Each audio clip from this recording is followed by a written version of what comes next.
c'est très intéressant de mettre en relation l'environnement et finalement la caractérisation, l'observation du stromatolithe.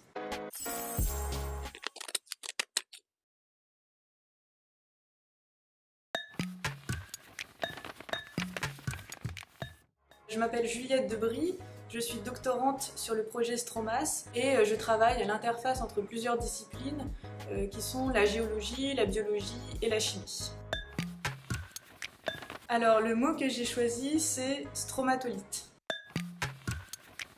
Alors pour moi, un stromatolithe, c'est une roche qui est principalement calcaire et qui va être formée par des micro-organismes, notamment des bactéries. Et donc ils sont vraiment abondants dans le registre géologique, mais ce qui est intéressant c'est qu'on en trouve également aujourd'hui, qui se forment actuellement, que ce soit dans des lacs ou sur les côtes de certaines mers.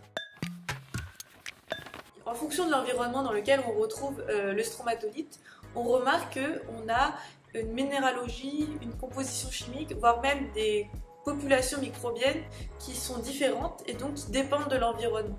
Donc c'est très intéressant de mettre en relation l'environnement et finalement la caractérisation, l'observation du stromatolithe. Moi je me concentre sur les stromatolithes modernes et lagunaires. Le but ultime, ça serait d'avoir suffisamment d'informations de caractérisation de ces stromatolithes modernes lagunaires pour en faire un modèle de référence. La seconde partie, c'est d'offrir une comparaison inédite entre ces stromatolithes lagunaires qui n'ont jamais été étudiés et des stromatolithes fossiles beaucoup plus anciens et qui peuvent avoir évolué dans un environnement pratiquement lagunaire également. Alors le but c'est pas de dire on peut étudier les stromatolithes d'il y a 6 millions d'années avec nos stromatolithes actuels, c'est d'offrir une comparaison inédite, de voir les similitudes, les différences et voir comment on peut améliorer notre modèle de référence.